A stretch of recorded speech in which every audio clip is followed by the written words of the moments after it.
Seja bem-vindo ao canal do Pastor Renato de Cristo.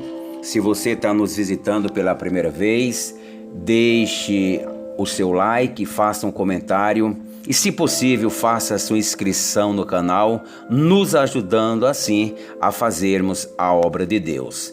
Hoje eu vou deixar a biografia de um grande escritor, de um teólogo muito renomado chamado Arthur Pink.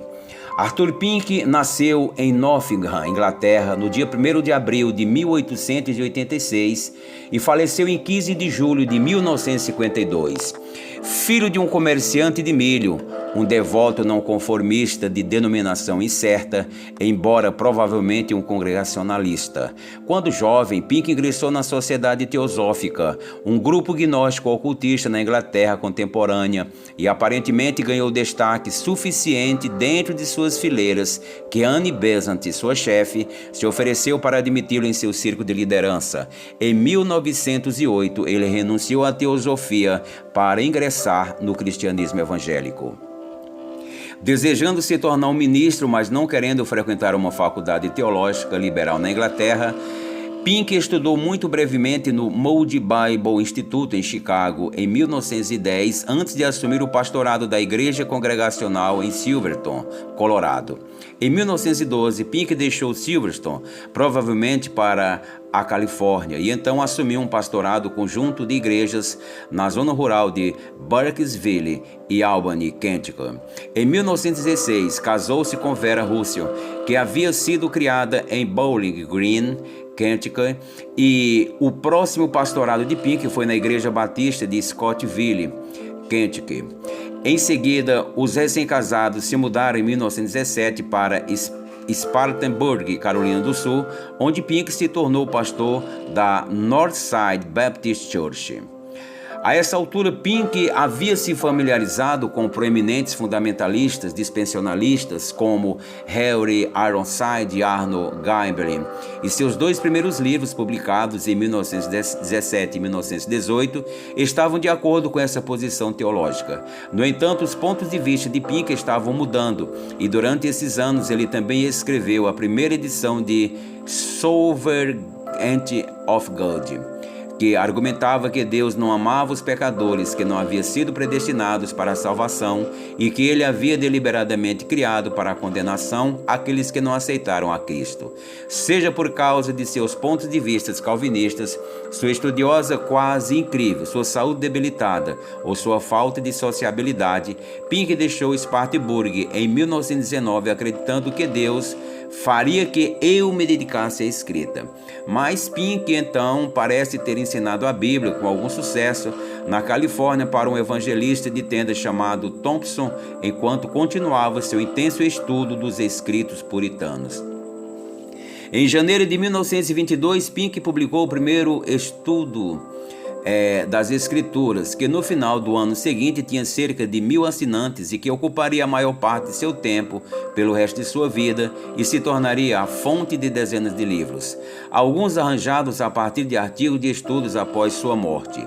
Em 1922, Pink sofreu um colapso nervoso e ele e sua esposa viveram com amigos na Filadélfia até que ele recuperou a saúde.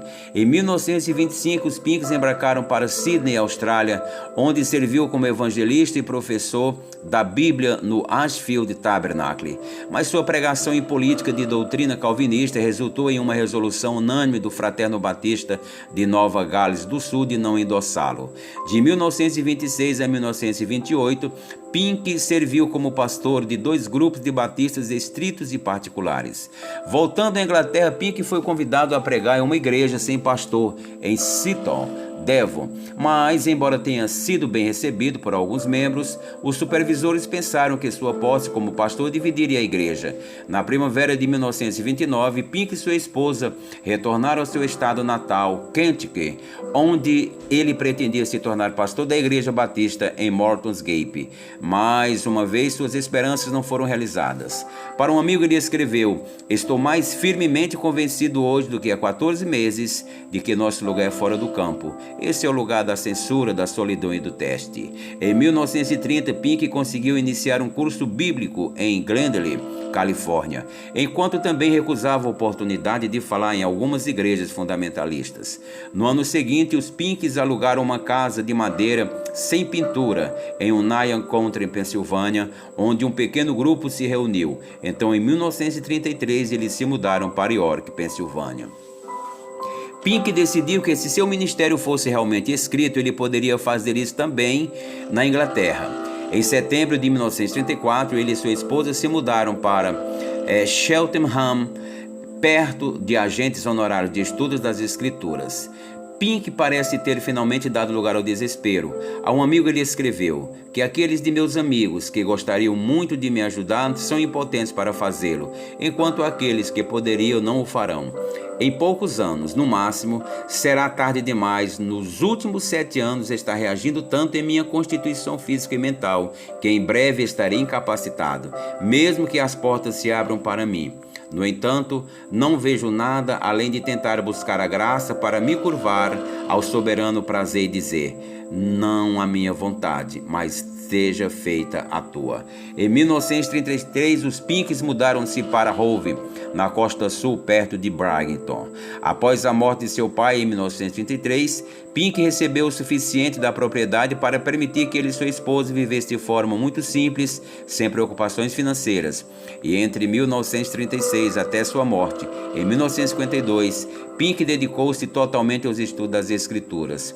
Vera acreditava que o horário de trabalho quase implacável do seu marido era insalubre e notavelmente conseguiu que ele adotasse como hobby fazer coleção de selos. Em 1940, Hove tornou-se um alvo regular de ataques aéreos alemães e os Pinks mudaram-se para Stornoway, Ilha de Lewis, Hébridas Exteriores, Escócia, onde permaneceram pelo resto da sua vida. A ilha era um bastião do calvinismo, mas os cultos da igreja eram realizados principalmente em gaélico escocês e os visitantes não eram especialmente bem-vindos em nenhum caso. Pink governou seu tempo de estudo e escrito com precisão militar. A um amigo ele escreveu que saía para fazer compras e se exercitar por 1 hora, 6 dias por semana, mas que de outra forma nunca saía do escritório, exceto quando trabalhava em um pequeno jardim. Enquanto estava em Hove, ele até publicou uma nota em Studies aconselhando os assinantes de que não é conveniente para nós recebermos visitantes e respeitosamente pedimos aos leitores que possam visitar essas partes, que evitem nos visitar, mas observe que estamos sempre felizes em ouvir de amigos cristãos. Em vez de ir à igreja nas manhãs de domingo, Pink passava algum tempo ministrando aos leitores por carta. Em 1951, Vera percebeu que Pink estava falhando. Ele perdeu peso e sentiu dores, mas recusou-se a tomar qualquer remédio que pudesse entorpecer sua mente e impedi-lo de completar seu trabalho.